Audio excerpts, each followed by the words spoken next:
Hanouka Sameach à tous. Ce qui est important de savoir, c'est quel sens a la fête de Hanouka.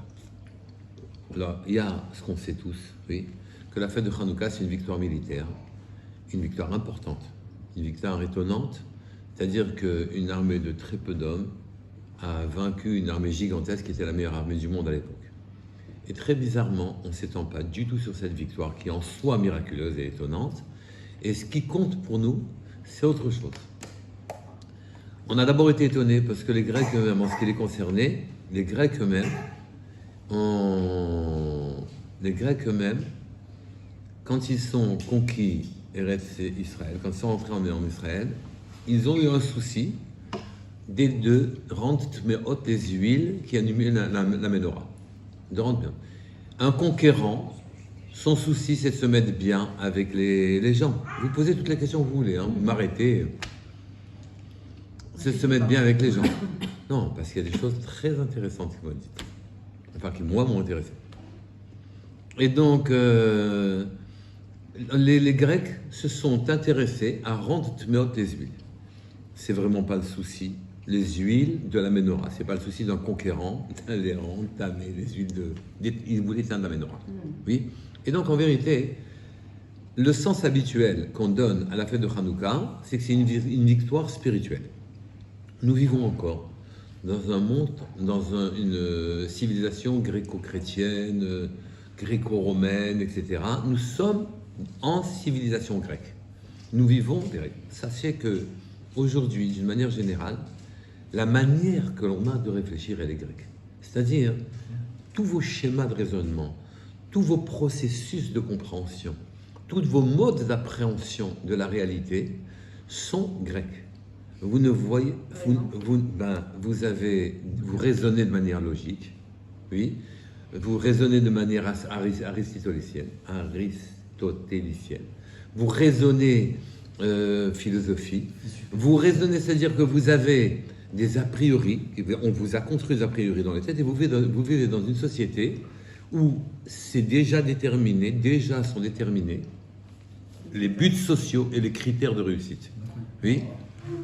Et sont écartés tous ceux qui ne suivent pas ce chemin. Donc, de manière subreptice, mais de manière impitoyable, nous sommes contraints de suivre ce que le rêve social nous oblige à suivre. Ce rêve social, il est grec. Oui. Et la raison pour laquelle les Grecs ont décidé de ne plus faire briller la menorah, de rendre hautes les huiles, de finalement supprimer tout ce qui est juif, c'est parce que les plus grands concurrents des Grecs, c'est les Juifs. Pourquoi ? Parce que les Grecs prétendent remplacer par l'intellect la spiritualité. Ils donnent un esprit à la matière. La matière, elle devient spirituelle en soi. Elle est intelligente. Regardez, on fait des avions, des fusées, on va dans les planètes. On a des théories qui nous permettent de comprendre ce qui se passe autour de nous. C'est magnifique. On fabrique des richesses. Et puis, on a une culture grecque. On a une culture grecque et donc on est totalement prisonnier de cette culture-là. Et les Grecs ne pouvaient absolument pas supporter de concurrence. Et c'est la raison pour laquelle ils ont voulu retirer aux Juifs leur credo, leur manière de voir, parce que nous sommes les concurrents des Grecs. Pour nous, le monde, il est spirituel et accessoirement matériel. Oui, l'instrument est la matérialité, mais la profondeur, la réalité est spirituelle. Et donc les Grecs sont venus chez les Juifs, ils leur ont enlevé la Mila, ils leur ont enlevé Rosh Chodesh, et ils leur ont enlevé la Torah. Interdit d'étudier la Torah, Rosh Chodesh vous enlevez, et la Mila aussi. C'est-à-dire, la Mila, c'est la Gdusha du corps. Et nous avons une Gdusha dans le corps. Les Grecs disent une Gdusha dans le corps, plaisantez. Mais nous sommes totalement libres de corps. On fait ce qu'on veut. Le plaisir, c'est la loi. Oui. Deuxièmement, la corporalité, l'esthétisme, c'est ça qui compte. Il n'y a rien d'autre. Regardez qu'on est prisonnier de ça. Et c'est pire aujourd'hui qu'avant. Mais bien sûr.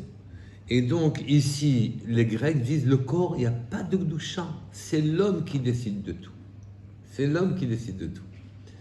Deuxièmement, on enlève Rosh Chodesh. Il n'y a plus de Chagim, il n'y a plus de Shabbat, il n'y a plus de Rosh Chodesh. On dit, mais qu'est-ce que ça peut leur faire ? Eh bien, le temps n'a plus de Gdusha. Chez nous, oui, on a un temps, on a beau être avalé dans la vie quotidienne, oui, eh bien, le Shabbat est là pour interrompre cette chose-là. On sanctifie le temps. On sanctifie le temps. D'accord? Le temps, notre vie, le temps de vie est sanctifié. Il est coupé toutes les semaines, il est coupé tous les mois, il est coupé, il est coupé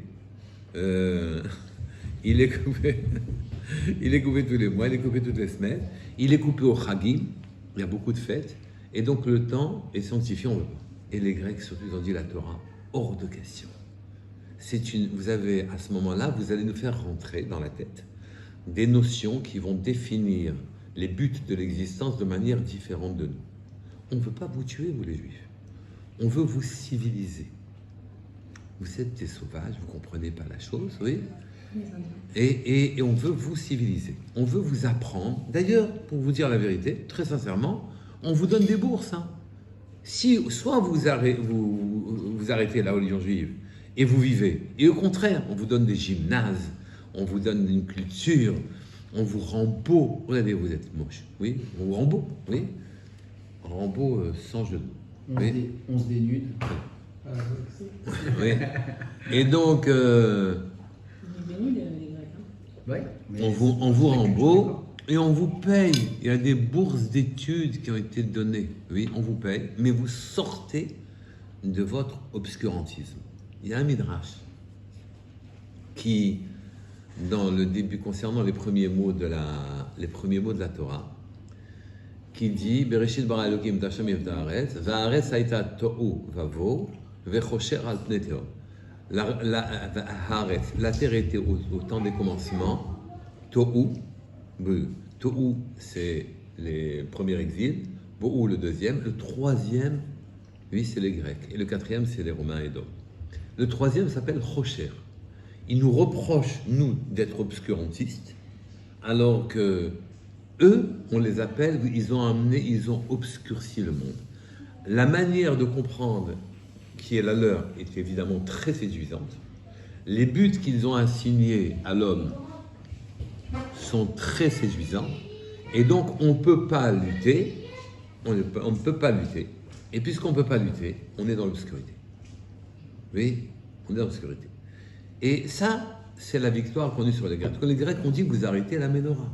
Et Théom, c'est qui? C'est Édom? Théom, Alpné Théom, c'est Édom. C'est-à-dire ça n'en finit plus. C'est l'abîme. C'est la profondeur. Ça n'en finit plus. Ah oui, d'ailleurs, même au niveau du temps, ça n'en finit plus. Oui, exactement.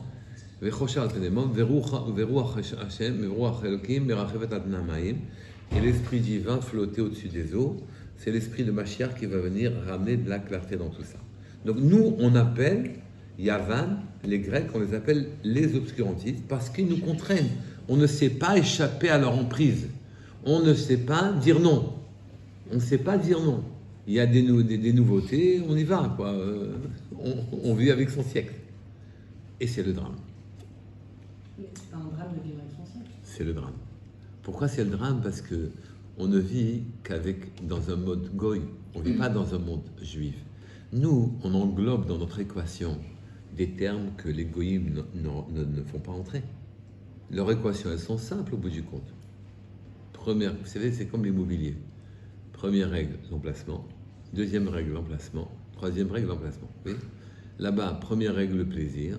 Deuxième règle, le plaisir. Troisième règle, le plaisir, c'est tout. Mais c'est pas comme ça que nous on vit, même si on est imprégné de culture. Bien sûr que vous êtes imprégné de culture, mais vous êtes, mais bien sûr. Grâce à la religion. C'est exactement. Attendez, mais vous allez trop vite, oui.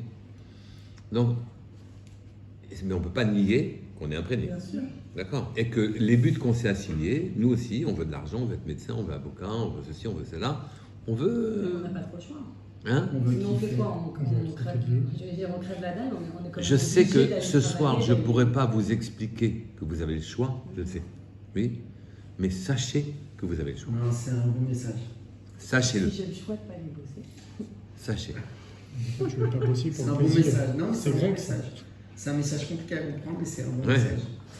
Sachez J'adhère. que vous avez le choix. Mais quand vous ne voulez pas aller travailler, demain vous allez travailler parce que vous allez perdre votre statut. C'est terrible. Mais bien sûr, ça dure 3 mois. Au bout de 3 mois, il dit je sors. Mais évidemment, c'est évident. D'accord? Donc ici, la lutte, c'est, faut surtout pas. La Ménorah, qu'est-ce qu'elle apporte au monde? Dans la Gemara, Shabbat, que l'on a faite malheureusement, rapidement, en 1 heure, on a fait 2 d'apimentier. Ouais. La Gemara Shabbat que l'on a faite là-bas, elle dit mais la Ménorah, c'est pas nécessaire de mettre une Ménorah dans la demeure divine. Kodesh Baruch Hu, c'est la lumière du monde. C'est lui qui, tous les matins, nous amène la lumière. Qu'est-ce qu'on a besoin de mettre une lumière dans la résidence d'Hachem? Est-ce qu'on a besoin de mettre une lumière dans la résidence d'Hachem? Oui. Et on répond, c'est parce que la Ménorah, elle indique que Dieu est présent en Israël. C'est tout. Il y avait un miracle spécial. La même mèche, le même nerf restait allumé du matin jusqu'au soir et on réallumait avec le même nerf, au moins tant que Shimon HaTzadik était vivant. Oui, et à ce moment-là, alors qu'on mettait la même quantité d'huile dans tous les godets, et c'était le même nerf qui systématiquement était allumé, qui montrait une présence divine. Mais surtout, la lumière de la Ménorah apporte la chokhma au monde. Mais pas une chokhma limitée à une appréhension, une préhension de la matière, une compréhension de la matière. Pas une chokhma comme ça. Une chokhma totale. D'où je viens, où je vais, à quoi ça sert le mirage, le rêve dans lequel on vit pendant X années et tout le monde s'en va. Pourquoi je m'en vais? Qu'est-ce que c'est? Pourquoi j'ai 5 doigts? On comprend, il faut tout comprendre. Tout comprendre. On met dans l'équation tout. Oui. Et cette lumière, elle est ouverte au monde, sur le monde. C'est au contraire, la Ménorah, c'est pas pour éclairer la pièce, c'est pour éclairer le monde. Dans les châteaux forts auparavant, ils avaient des fenêtres qui étaient étroites à l'extérieur et plus larges à l'intérieur, de manière à ce que la lumière rentre dans la pièce. Les fenêtres du Beth Amikdash étaient à l'inverse, étroites à l'intérieur et larges à l'extérieur. Oui, parce que c'est elles qui diffusaient la lumière. Et donc les Grecs ont dit, c'est fini votre lumière, votre compréhension, votre préhension du monde, ce que vous donnez comme priorité, ce à quoi vous vous attachez, c'est fini. La matière elle-même, elle est spirituelle. On ne sort pas de là. Donc les Juifs, vous arrêtez. Cette guerre, on l'a gagnée. Cette guerre, on l'a gagnée. Et c'est ça que l'on fête. On fête le fait que la spiritualité juive a pris le dessus sur l'intellect grec, dont personne ne néglige, ne diminue la puissance et l'importance et la séduction. Personne. C'est pas possible. Historiquement, c'est pas possible que le combat ils aient pu le remporter en influençant les Romains. C'est l'influence grecque, je pense, l'influence juive qui prend le dessus. Alors l'influence juive a pris le dessus parce que historiquement, l'influence juive, ils ont gagné la guerre, ils ont réussi à influencer le monde entier par influence. Encore juive. une fois, on ne cherche pas à influencer le monde entier. Le peuple d'Israël, qui est un peuple de prêtres, c'est lui, chaque homme diffuse sa propre lumière. Oui, c'est chez les Juifs. Mais hors la goïm, c'est ça?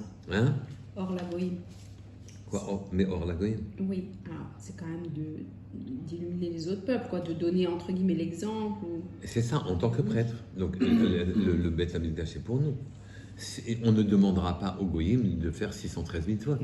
On ne demandera pas aux goïm de ne pas être des goïm, d'être des juifs. On ne demandera pas ça. Oui, simplement, comme on est des représentants d'Hachem sur terre, on a une mitzvah d'avoir un comportement qui fait dire Baruch, que soit béni le Dieu d'Israël, que ça sort ces mots-là des goïm. La lumière dont je parle, c'est que nous sommes ensevelis sous une couche de poussière gigantesque. Oui. Et nous aimons bien. Bien sûr. Bien sûr, on est bien. On y trouve un confort. Tranquille. Bien sûr. La lutte, c'est l'inconfort. Sortir d'une situation, c'est inconfortable. Mais ça, ce que je vous dis, c'est rien. C'est pas ça que je veux vous dire. Oui. Donc on fête le miracle de Hanouka. Et donc, ce qui s'est passé, c'est qu'ils se sont refusés, quand ils ont rallumé la Ménorah, d'employer une huile qui soit impure. Ils ont cherché partout. Et ils ont trouvé une fiole d'huile qui portait encore le sceau du Kohen Gadol, montrant que la fiole était vierge, la fiole était pure, elle était faite comme il fallait. Donc, et ils l'ont employé. Après, il y a une discussion. Oui. Et ce que l'on allume comme lumière, c'est un Pirsou Ménissa, une publicité que l'on fait du miracle qui s'est passé sur la fiole juive. C'est-à-dire, on dit qu'on a trouvé une fiole et ensuite, cette fiole a été utilisée. Il faut 8 jours pour refabriquer de l'huile cachère pour la menorah.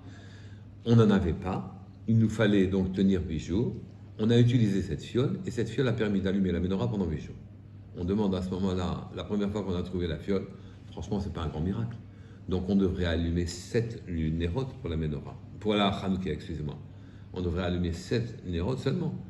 Et on répond, 2 réponses. Une première réponse, c'est que en bon cartésien, on a coupé le peu de l'huile ce flacon servait à allumer 1 jour. On l'a coupé en 8. Et malgré tout, la menorah s'est allumée comme si elle avait été alimentée comme il fallait.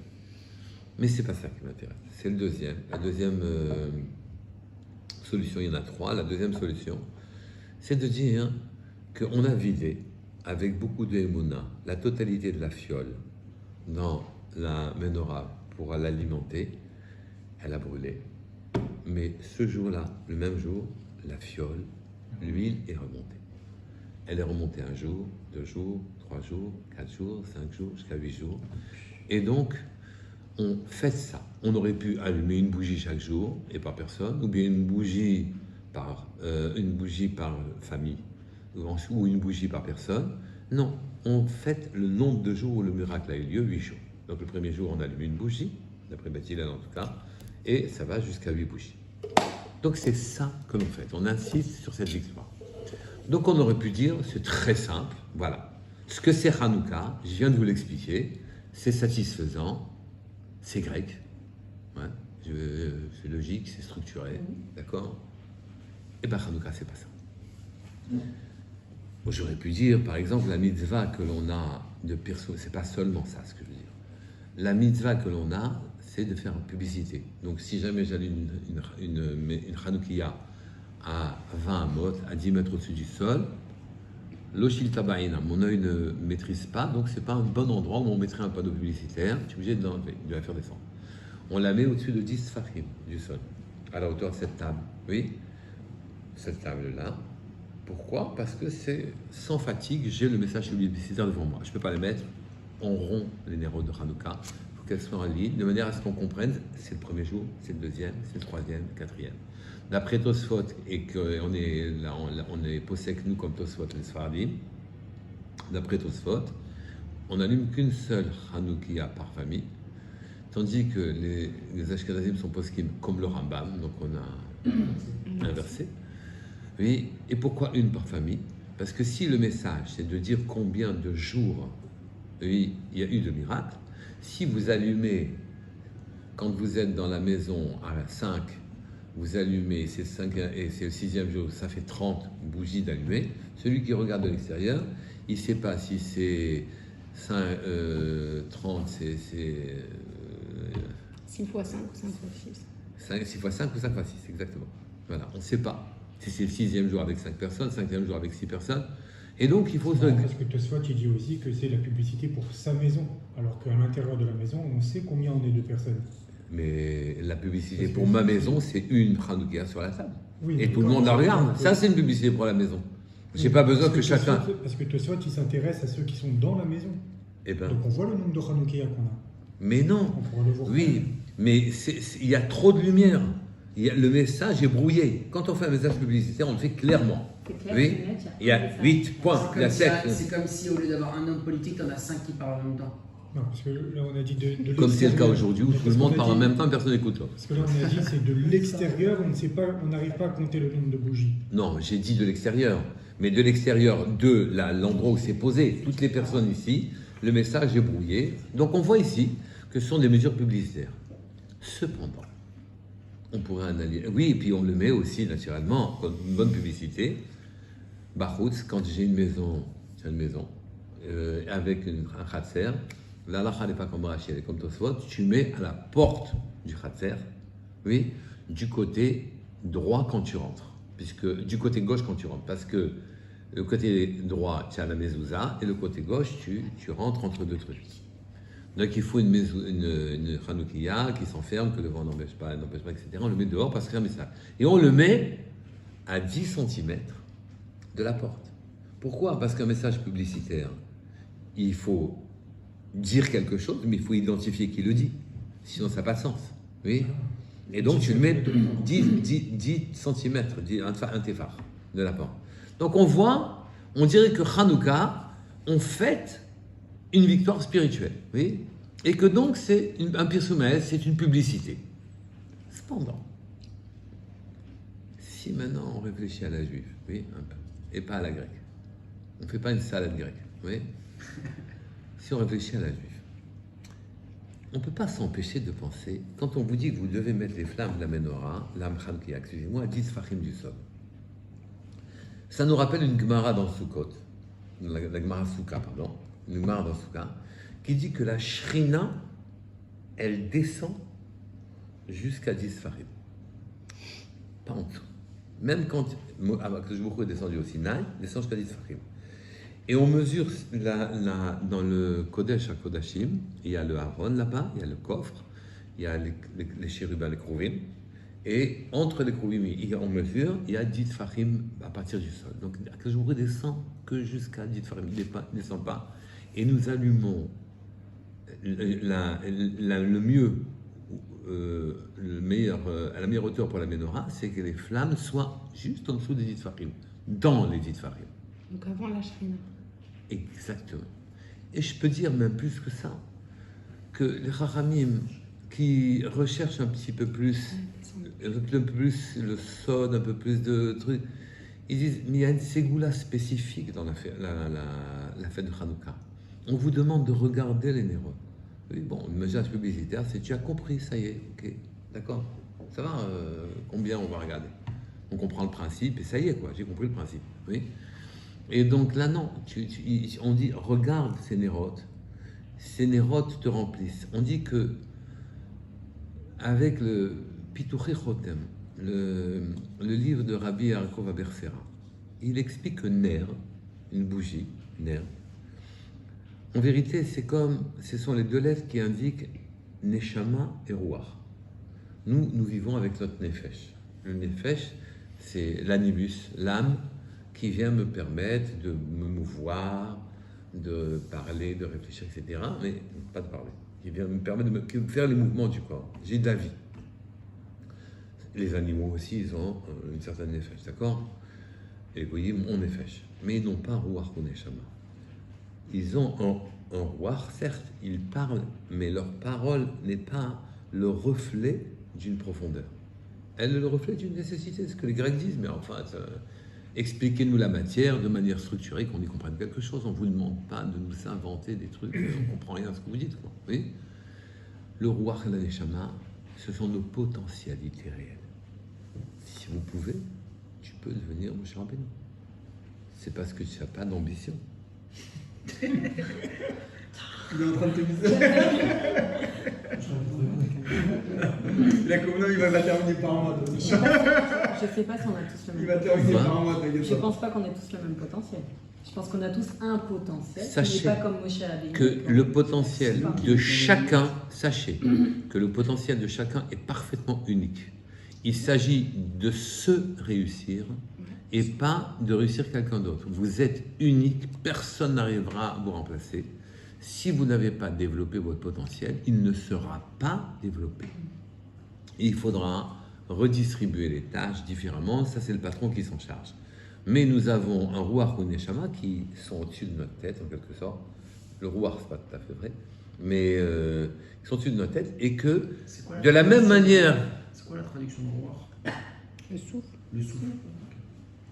Mais de la même manière que quand vous voyez bien les choses, vous avez un horizon qui s'ouvre à vous.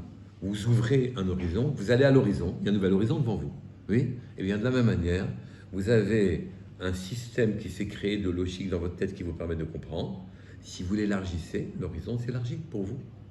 Et vous élargissez sans arrêt. Cette potentialité s'appelle Ner. Ça vous rappelle quand même Ner Hanouka, non? Oui? Et le Pitouf Chotam, il dit quelque chose de merveilleux. Il dit, vous savez, on est comme un nerf. Donc, un nerf, c'est le bol. Dedans, on met la mèche. Dedans, on met l'huile. Et ça s'enflamme. Ça, c'est clair. Oui. Alors, là, qu'est-ce que c'est le shemen, le carburant? Qu'est-ce qui fait marcher le nerf? Oui. Ce qui fait marcher le nerf, c'est la Torah et les mitzvot. C'est-à-dire, un homme vient, il a des tendons, des muscles, il a des os, c'est de la chair, oui. Et puis cette chair se meut, mais de manière spirituelle. Elle utilise un bras, elle prend sa main, elle fait de la tzedaka, elle utilise son bras, il met des tefilines. Et il y a 613 mitzvot qui, chacune, donne une dimension particulière à la matière. Lui offre la possibilité d'être le keli, le récipient, qui permettra de faire descendre quelque chose dedans.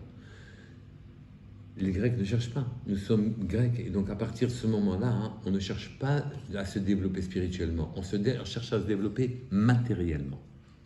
Plus aujourd'hui avec le corona, j'allais dire Baruch Hashem, oui, mais où on comprend qu'il se passe quelque chose, on ne sait pas quoi, oui.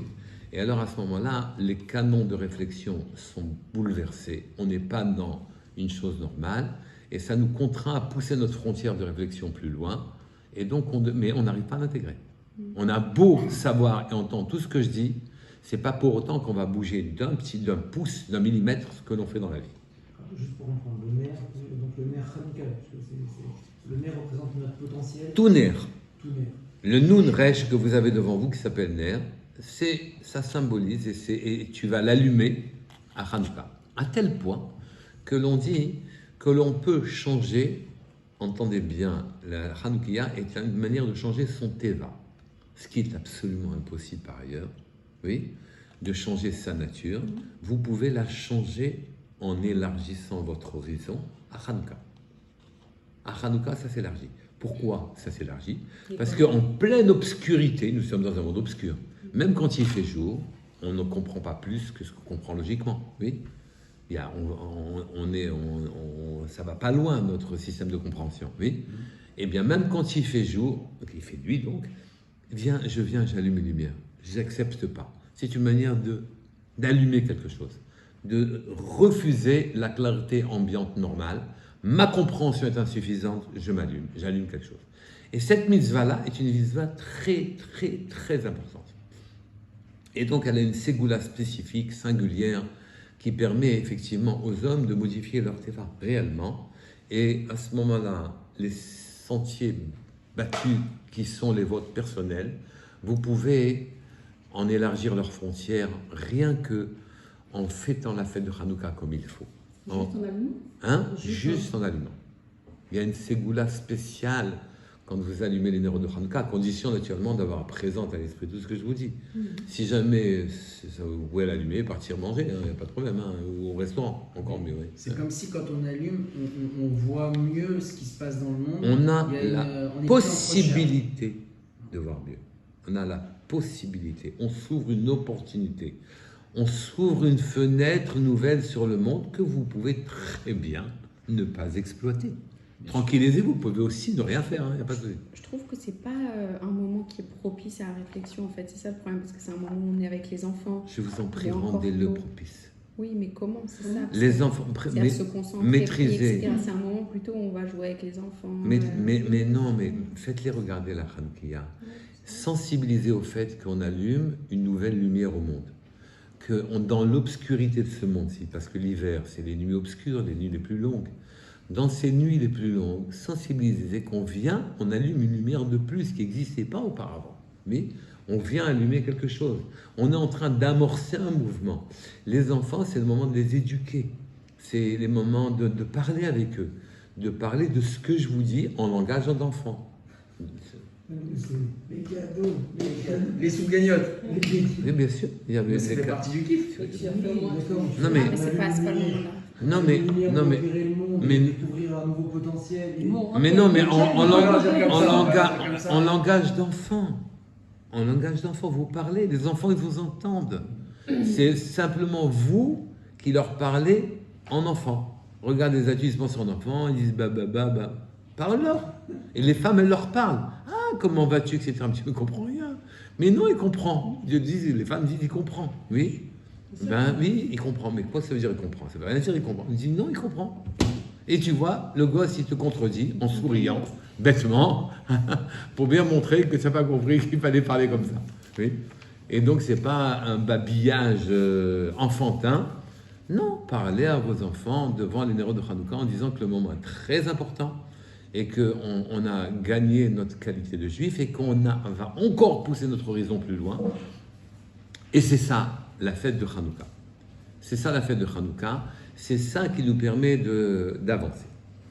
Maintenant, vous allez me dire, écoutez, comme ce que tu viens de me dire, bon, je veux bien. Vous connaissez les phrases par je veux bien? Ça veut dire, je ne suis pas du tout d'accord avec toi, mais j'accepte les données d'hypothèse, oui, ok, ça ne va rien changer du tout, je veux bien, oui, mais non, ça ne change pas, en quelque sorte, je ne m'allume pas, oui, j'ai beau faire des mitzvot, j'ai beau avoir une vie où j'essaye d'avoir de la tara, de la gedusha, j'essaye de faire des mitzvot, tout ça, et je ne change pas. C'est le moment de repousser un peu les limites. Je ne bouge pas. Oui, mais il a raison. Il dit, mais en fait, ça fait beaucoup d'années que je me suis déjà découragé. En fait, et comment on sort de là? Oui, comment on sort de là? Alors c'est de ça qu'on va parler maintenant. Je ne bouge pas, c'est pas vrai, on bouge tous les jours. Oui, mais... Tous les jours, ça monte, ça descend. Tu bouges tous les jours. Tous les jours, ça bouge. Tu bouges tous les jours, mais tu restes dans le même système. Tu restes dans le même état. Tu bouges pas, les prémices elles changent pas. Non, mais j'arrive pas à comprendre. C'est quoi l'autre système qui est proposé par la Torah? C'est le même système. C'est l'aventure. Mais c'est quoi l'aventure? Alors, le système qui est proposé aujourd'hui par la Torah, c'est quoi? Mais si tu savais le système qui est proposé par la Torah. Le système organisé par la Torah. Et le système organisé par la Torah, c'est le même. C'est les dommages, le commerce. Non. Non. Il y a Non. Ça, c'est la réglementation de notre vie. Mais la Torah a pour ambition, très clairement, la Torah a pour ambition de nous faire comprendre au-delà de la vie le monde, ce qui se cache, les coulisses du monde. Première paracha. Non, c'est bien, non, je t'ai entendu. Et je te dis, oui, évidemment qu'il y aura un code civil, il y aura un code pénal, évidemment qu'il y aura un code de commerce. Donc la Torah ne vient pas en marge du système grec, quelque part, de la mais elle l'avale, il est phagocyté. Ce n'est rien par rapport à ce que tu apprends à la Torah, elle t'apprend qui tu es la Torah. Mais quand il faut qu'on sorte de ce système, le système que l'on peut développer. J'ai très bien compris. Mais je te dis, c'est comme si tu regarderais une chose qui est très relative, oui. Évidemment que matériellement, nous sommes obligés de suivre des lois, loi de commerce, loi de ceci, loi de cela. Donc on ne peut pas se passer de ça. Mais en vérité, elles vont très au-delà, nos lois. Oui. Par exemple, pourquoi tu mets des filines? Ça sert dans le commerce, les filines? Voilà. Et pourquoi tu fais la fila le matin? Tous les matins, tous les jours, fais la fila quand tu en as besoin. Pourquoi? Quand il manque du café sur la table, tu fais la fila, j'ai besoin de café. Voilà. Pourquoi pourquoi tu vois bien qu'ici, on a une ambition, un regard sur la réalité, sur le monde, qui est un regard qui n'est pas le même qu'un regard purement matériel. Cette chose-là, on ne veut pas trop s'en soucier. Ça nous encombre. Et donc, je vous pose la question, d'accord, ok, on allume une lumière dans l'obscurité. On ne sait pas allumer nous-mêmes. On n'accepte pas de prendre ce chemin et d'aller à l'aventure. Oui. Des fois, on veut, mais... Et puis on retombe lourdement, comme un oiseau qui veut s'envoler, mais l'albatros retombe lourdement sur le pont du bateau et un jour il se dit, bon, plus la peine de bouger de beaucoup. Je veux bien faire semblant de bouger pour les enfants, mais au-delà de ça, je n'ai pas fait. En vérité, là il est le problème. Comment on sort de là? On est obligé de regarder. Il y a dans le Sidour du Hari Akadosh, le Harizal. Il dit que c'est quoi le sod de Hanouka? Donc on y va maintenant. C'est quoi le sod? Parce qu'une fois que tu connais le fond, le monde, après tu fais les ramifications, ça. C'est quoi le sod de Hanouka? C'est intéressant, non? Ouais. Eh bien, le sod de Hanouka, le sod de Hanouka, C'est lui qui a tout compris. oui, le sod, et peut-être qu'il comprend bien. C'est sûr qu'il comprend. Le sod de Hanouka, ça concerne, c'est le problème qu'a eu Yaakov Avinu. Yaakov, quand il a lutté contre l'ange, et que l'ange l'a frappé, les kaf yircho, à sa hanche. Oui, c'est ça le sod de Hanouka, dit le Ari Kadosh. Hein? Il a dit quoi? J'ai pas... Eh bien, tu sais bien que c'est marqué Vaïvater dans la bataille oui, contre les c'est sables. marqué dans la paracha Vaïvater Yaakov Levado. Yaakov est resté seul. Oui, il est resté seul. Et ensuite c'est marqué Vaya avec Ishimo. Un homme s'est battu avec lui, Vaya avec Ishimo, Adalot Hashachar, jusqu'aux lueurs du matin. Un homme s'est battu avec lui jusqu'aux lueurs du matin. Là-bas, on pose plusieurs questions. Une des questions, c'est Rashi souligne, rapporte un midrash, oui, et il dit pourquoi il est resté et il est revenu et il est seul. Réponse, il est revenu chercher des fioles. Ah, des fioles d'huile. Il avait oublié des fioles d'huile. Là, il a traversé l'Yarden, c'est ça, pour les récupérer? Oui, exactement, pas le Yarden, mais le Yarkon. Ouais. Il a traversé le Yarden et il est revenu en arrière. Et on sait que, comme il avait tout fait traverser à toute sa famille déjà, tous ses bagages et tout étaient de l'autre côté, donc il est revenu seul pour récupérer ses fioles. Alors on se dit, mais comment fait-il qu'il se mette en danger la nuit pour aller récupérer ses fioles? C'est pas normal, on ne peut pas comprendre ça, etc. On répond, les Rachamim, chaque chose dans leur existence, ils savent qu'il a une place. Ce verre en plastique, ce verre en carton a une place, je dois faire attention à lui. Je l'ai payé avec un argent, l'argent je l'ai reçu, il y a de la baracha dans chaque chose est précieuse. Et chaque chose est précieuse, je dois faire attention à elle. Donc les Chachamim retournent en arrière pour récupérer même des petites fioles d'huile. Même des petites fioles d'huile. Et donc, ici, on dit, c'est pas le seul rapport qu'il y a entre Yaakov Avinu et Hanouka. Figurez-vous,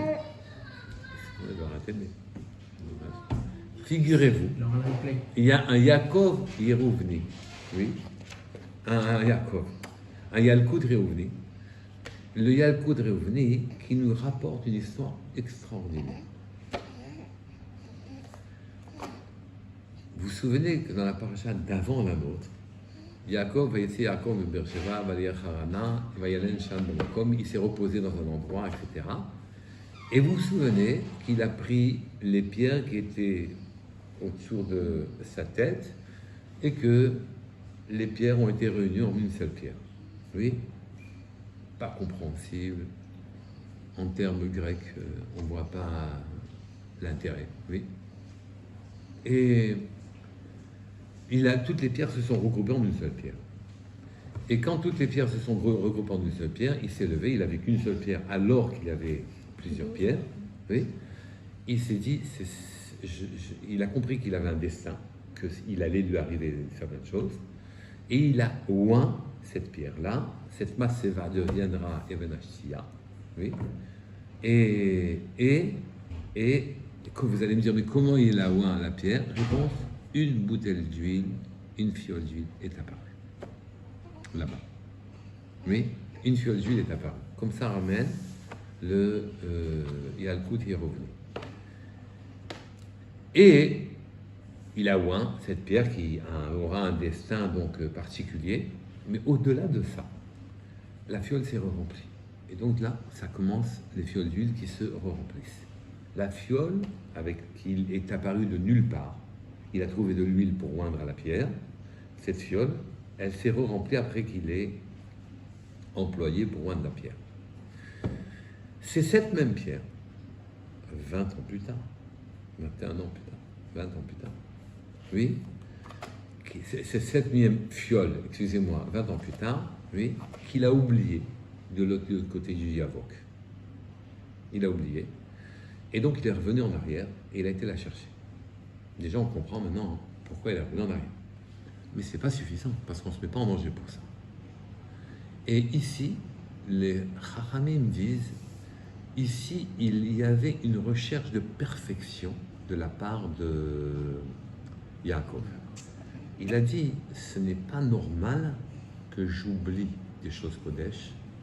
Je veux lutter contre cette Mida Ra'a qui est l'oubli. Et le drame, c'est l'oubli. Le drame, c'est l'oubli. Mais avant ça, je vais vous continuer. Cette fameuse fiole, elle a une histoire. Elle est descendue ensuite en Égypte et elle est remontée et on l'a gardée jusqu'au Mishkan. Quand ils ont construit le Mishkan, ils ont oint avec cette fiole d'huile qui se re-remplissait tous les kélim du Mishkan, Mizbeach. Ils ont oint les Kohanim et ils ont oint les rois. Après, dans le Beit HaMikdash, ils ont toutes les 7 fioles, cette huile continuée. Ça ne s'arrête pas là. Oui. Toujours la même petite fiole. C'est-à-dire la même huile, il en restait, mais puisqu'elle se renouvelle, donc il n'y a pas de problème avec petite fiole. Quand il n'y en a plus, il y en a encore. Donc, C'est avec celle-là qu'on va vendre le On Mashiach. rappelle une histoire avec la Bourra. on va tout voir après. Et mais avant ça, il y a eu 2 autres histoires. C'est qu'avec Eliyahu Hanavi, il y a eu une famine importante. Il y a une, avec la Sarfat, la Sorfite. Il y a une ville qui s'appelle Sarfat, qui était au nord d'Israël. Pas dans Israël, mais au-dessus, un pays du nord d'Israël. Et là-bas, Eliyahu est allé, il a rencontré une femme, et il lui a dit, donne-moi à manger, une galette. Il lui a dit, écoute, d'accord, mais tu vois, voilà l'huile, voilà la farine, après on meurt, on mange ça et on meurt. Il lui a dit, t'inquiète pas, tu ne mourras pas. Cette huile continuera, et même ta farine, tant qu'à faire, continuera. Et ils ont vécu jusqu'à la prochaine récolte sans mourir. Ce n'est pas la fini. Vous connaissez tous l'histoire de la femme du prophète Ovadia. Ovadia, les prophètes étaient poursuivis par Yézébel. Et elle les tuait. Donc le Ovadia a caché ses prophètes et il en nourrissait une centaine, qui étaient cachés. Il a perdu toute sa fortune, il a dû emprunter. À sa mort, le roi a dit, je veux l'argent que tu as emprunté. Elle dit, j'en ai plus. Il dit, je te prends tes 2 fils en esclaves pour payer l'argent. Elle est allée voir Elisha Navi. Il lui a dit, il te reste un peu d'huile. Oui. Et donc, amène tout ce que tu peux comme récipient. Et tous les récipients que tu amèneras, tu verseras ton huile dedans et l'huile va monter. Et elle en a eu pour payer ses dettes, veilloter. Et tous les Chachamim, oui, le Shla Kadosh, le Amouléa, le Mégalé Amoukot, le Rabbi de Tzantz, le Divrei Chaim, tous disent que c'est ce même principe qu'on a dans Hanouka, et ça s'est repassé du temps des Grecs. Une fiole qu'on a utilisée, l'huile a remonté. Si je vous demandais comment traduire, qu'est-ce qu'on veut traduire par cette histoire d'huile qui a remonté, qu'est-ce que ça signifie? C'est beau, d'accord? Mais ce n'est pas une histoire d'enfant, c'est l'histoire du peuple juif. Cette fiole d'huile, elle n'arrête pas, on n'arrête pas de la rencontrer comme ça, tout au long de notre histoire, et ça, à chaque fois, ça remonte. C'est qu'en vérité, je vous ai dit, avec le Pituchei Chotam, le Ravi Yaakov Aversera, là-bas, dans son livre, il écrit le nerf, c'est Ruach Neshama, notre potentialité, notre vitalité extérieure, et le Shemen, c'est le carburant, c'est ce qui fait brûler. Et qu'est-ce qui permet de brûler? Ce sont nos mitzvot. J'utilise de la matière pour faire quelque chose de spirituel. Donner de l'argent à un pauvre, c'est spirituel. Ouvrir le truc de Torah, c'est spirituel. Ouvrir des mosdot, c'est spirituel. Étudier, c'est spirituel. Acheter des filles, tout ça, c'est spirituel. Donc la matière fait des choses spirituelles. D'accord? Et la matière fait des choses spirituelles. J'ai perdu. La flamme qui monte et qui descend. Qu'est-ce que ça vient signifier maintenant que la bouteille d'huile monte? Si on entend Rabbi Yaakov Bersera que le Shemen, oui, c'est nos mitzvot, c'est qu'il y a un moment où nos pauvres mitzvot, faites avec de gentils kavanot, mélangés avec des intérêts personnels, mélangés avec des intérêts personnels quand on les voit, c'est bien. Quand on s'en aperçoit, ça va. Mais on a des pulsions intérieures ou nos mouvements profonds, on ne les connaît pas, on les identifie même pas. Oui. Eh bien, malgré tout, Akadosh Baruch Hu fera monter ces mitzvot de telle sorte qu'elles puissent faire brûler une véritable flamme. C'est-à-dire, on vous demande de faire du mieux que vous pouvez. Ça sera très insuffisant pour que vous deveniez un être éternel et que vous deveniez proche d'Hachem pour vivre éternellement.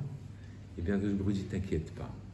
Comme Eliaou, il a dit à la femme, ton huile, elle va monter. Tes mitzvot, Akadosh Baruch Hu saura les développer jusqu'à temps qu'elles deviennent incroyables et qu'elles puissent faire briller une lumière étonnante. Mais ça veut dire quoi? Ça veut dire qu'à Hanouka, Tout ce que je vous dis, c'est l'esprit de Hanouka.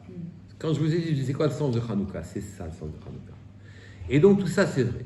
Mais comme vous êtes de grande culture, oui, vous êtes encore sceptique. Vous me direz, écoutez, tout ça c'est bien, mais ça m'allume pas. Mais je me dis surtout pourquoi j'ai jamais entendu, enfin, j'ai 40 ans, j'ai jamais entendu l'histoire de l'huile qui remonte. On a toujours entendu l'histoire d'une fiole qui dure 8 jours. Il y a le coût. Il y a le coût. Revenez. Il y a le coût. Sur la parachat de Vaishlach. Regarde des histoires pour le 40 ans, maintenant 60. Mais c'est vrai, pourquoi en 40 ans on nous parle d'une fiole qui est brûlée 10 jours au lieu de nous parler de renouvellement d'huile? Bah si, que l'huile Mais elle a aussi, suffi pour les 8 jours. et la brûlée, mais bien sûr qu'on t'a dit, on a dit que la fiole, elle a brûlé 8 jours. Oui, elle a Eh ben, brûlé c'est 8 ça. jours. Et bien comment elle a brûlé 8 jours? Ça s'est Ça se rempli, consume. une des trois Non, en solutions. fait, le principe, c'est que ça se consumait pas. Bah ça peut dire la Non, même c'est chose. l'huile qui se renouvelait. Non, vision de Mais c'est là, mais cette vision-là, Oui. elle diminue. J'aime bien quand ça commence par Mechila. Elle diminue Le miracle. le miracle. Parce que finalement. Il y a l'huile qui monte tout le temps, c'est pas un miracle? C'est pour ça que j'ai dit Mechila. Parce que elle démarre déjà depuis Yaakov. Ouais. Mais en fin de compte, vous avez dit que plusieurs fois dans l'histoire, même pour du pain, de la farine et pour une personne, Oui, j'ai compris. finalement que C'est une pause. Oui. l'huile elle est montée, elle s'est renouvelée. Donc c'est plus un miracle. C'est quoi le miracle pour pas Hanouka? la Ça veut première dire que c'était presque pas chaud ce miracle. Ah oui, je veux dire, cette Oui, non, fiole c'est- miraculeuse. Alors la réponse, En fait, elle elle a est, déjà été utilisée. la réponse, elle est simple. Ah, Oui. c'est ça que j'ai dit. C'est que par essence, j'aurais pu la donner d'ailleurs la réponse. Hein. Par essence, un miracle, c'est une fois. Si ça se répète. C'est pas extraordinaire. Mais quand une chose extraordinaire se répète, oui, il y a, sans pour autant qu'on la confonde avec une loi naturelle, ça s'appelle un miracle encore plus grand. Mais il y a peut-être aussi, c'est la première fois où il a eu une dimension collective. Jusqu'à maintenant, à chaque fois, ça a aidé une personne en particulier. La femme que Elisha il a aidé, Yaakov, c'était à chaque fois une personne Mais en à le qui temps, ça a tout servi. ça. Et là, Le dans le temple et tout le temps, monde. c'est le peuple. Non, non, c'est incroyable, exactement. En tout cas, c'est ça. Mais vous êtes resté sceptique. Et vous me dites, mais à la limite, je ne suis pas allumé quand même. Finalement, j'arrive pas à m'allumer.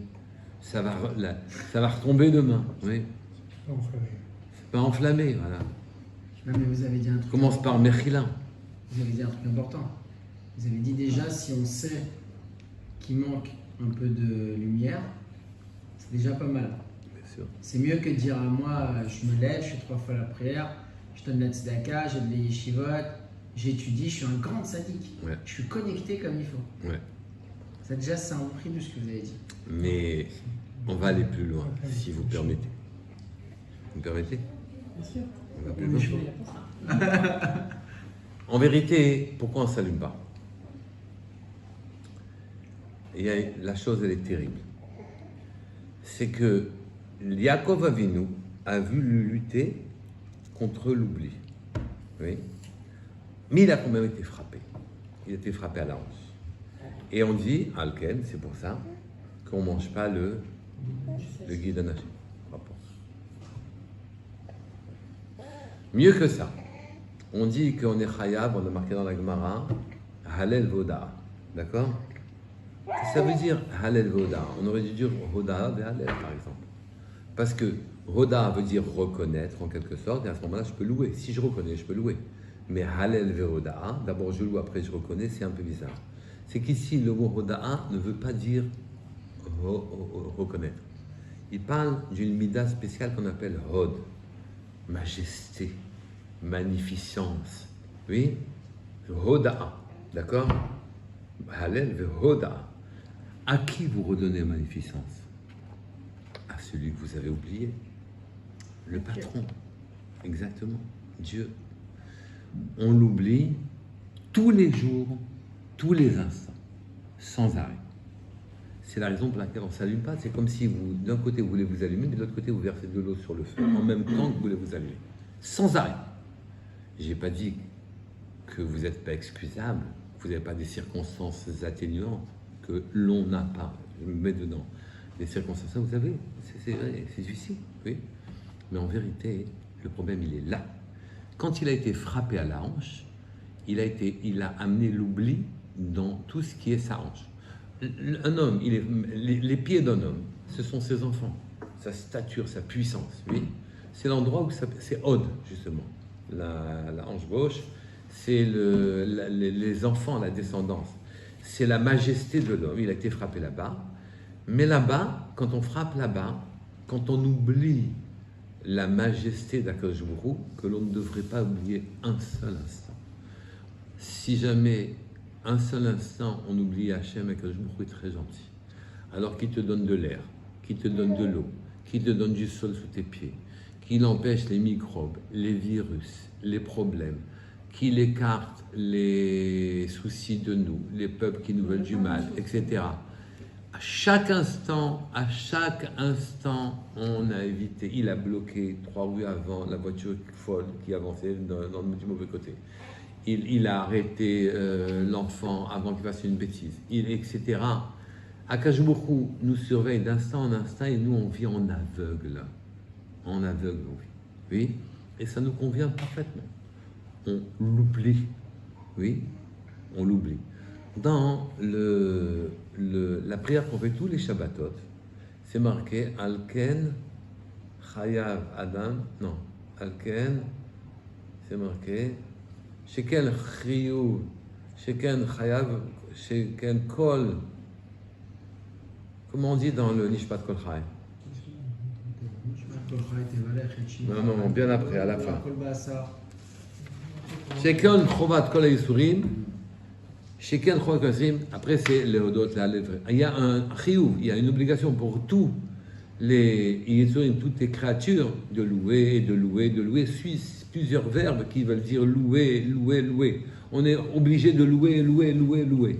Mais Sheken Chayav Kol Hayitsurim, les lettres de Sheken Kol Chayav Kol Hayitsurim font Shichecha. La raison pour laquelle on doit louer tellement et relouer, louer, relouer sans arrêt, c'est parce que l'oubli nous a marqué. Il a été frappé dans sa descendance. Lui, Yaakov Avinu, il est reparti rechercher les fioles en disant il est hors de question que quelque chose de Kodesh, je l'oublie. Hors de question. Et donc il s'est mis en danger. Il a fait Messirut Nefesh en disant je ne veux pas oublier quoi que ce soit. Il est retourné en arrière et malgré le danger, seul, il est retourné chercher ses fioles. Et puisqu'il s'est mis en danger, le malach de Esav dit pas question, oui, que tu ne deviennes pas un homme normal. Oui, tu vas pas faire partie des Havot, hein. Tu vas oublier, comme nous. Tu vas oublier la majesté divine. Tu vas oublier que Dieu, il est là, dans tes artères, dans ton cœur, dans ta manière de fonctionner, dans tes reins, dans ton sang. Il est là, dans toi, en dehors de toi, dans ta tête, dans tes yeux. Il est là partout. Oui, il est là dans tous les chemins, ce qui arrive à ta famille. Il est là partout. Il n'est pas question, tu vas oublier. Oui, tu n'as pas à revenir chercher les fioles. Et Yaakov a vaincu le malach. Il a imposé à sa nature de ne pas oublier Hachem. Nous vivons tous en oubliant, on oublie tous en arrêt. On ne vit que comme ça. en oubliant Hachem en permanence, oui. Et lui, il a refusé d'oublier. Mais le malach, il a dit, ta descendance, excuse-moi, mais moi, je la frappe à la hanche maintenant et je vais lui imposer l'oubli. Vous allez me dire, mais d'où on sait que l'oubli, il dit quand on frappe à la hanche? Quel rapport entre frapper à la hanche et oublier? Oui, et quel rapport? Oui, exactement. Eh bien, à cause de ça, on a une misa qui s'appelle le guide à Naché. Sachez que dans le Zohar, on dit que le guide à Naché, c'est Hagid, le tendon, Hamenaché qui fait oublier les ordres, les mitzvot d'Hachem. Ménaché, Anaché, guide Hanaché ou Ménaché. Ménaché veut dire oublier. Oui, ça fait oublier. Il nous amène, il nous ensevelit dans une, il nous ramène à être des hommes matérialistes, bas, etc. On a une potentialité gigantesque, oui, qui devrait s'allumer. Mais l'oubli permanent dans lequel on vit, de seconde en seconde, on entretient notre oubli pour se rappeler du rêve dans lequel on veut nous faire vivre. Du rêve. Moi, je suis dentiste, moi, je suis ceci, moi, je suis cela, etc. Ce rêve, et les enfants aussi, il faut qu'ils soient dentistes, il faut que ça se vive, etc. Donc, le rêve, je dirais qu'on est dentiste. Hein, et donc... Elle nous fait des belles langues. et donc pour nous faire oublier le rêve dans lequel on vit, on ne se laisse pas un instant de lumière dans l'esprit pour pouvoir, une fenêtre, pour pouvoir entrevoir autre chose que ce rêve dans lequel on vit. L'oubli, c'est ça qui nous démolit. Et comment on n'oublie pas? Hein? Eh bien, on allume une lumière et on ne l'éteint pas. On fait comme ce qu'il a fait Yaakov Avinu. On ne lâche pas. On va rechercher une lumière. Et on dit, je scrute, je vis ma vie en vigilance complète, permanente. Et j'essaye, je le fais 1 minute par jour. 1 minute par jour. Pourquoi on n'allume pas tous les jours? Hein? Pourquoi on n'allume pas tous Parce les jours? qu'avec notre aptitude à tout banaliser, ça deviendra. Bon, j'ai pas allumé la nôtre, bon, j'ai fait. Tu peux me l'allumer, s'il te plaît, les trucs? C'est vrai que c'est tous les jours, on va allumer la flamme C'est qui le a. moment propice pour nous donner les cocottes pour pouvoir le faire. C'est un réveil, quoi. Et à ce moment-là, à Hanouka, vous avez cette ségoula spécifique dans laquelle vous ouvrez une fenêtre dans l'obscurité. Ne la fermez pas. C'est le reminder. Voilà. Est-ce que vous avez des questions? Vas-y, David. Non, sur le fil conducteur, c'est-à-dire qu'Yaakov est parti chercher les fioles, les petites fioles qui vont servir à finalement presque tous les mois. Il a reçu la fiole déjà pour enduire la pierre. Toutes les pierres s'étaient réunies. C'est marqué Vayivga Bamakom. Il a atteint l'endroit. Et on dit qu'Amakom, c'est Hachem. De la même manière que cet endroit, le monde nous fait vivre, l'endroit du monde, ce qui fait vivre le monde et qui le fait exister, c'est Dieu. Donc Vayivga Bamakom, il a atteint Dieu. Et après on te dit, il a pris, mais avenez Amakom. Il a pris des pierres de l'endroit. Ça veut dire des pierres de l'endroit. Des pierres, il savait prendre dans la matérialité, là, le makom qu'il y avait devant. Ouais. Et autour de sa tête, par sa vie, il les a réunis. C'est ça le travail d'un homme.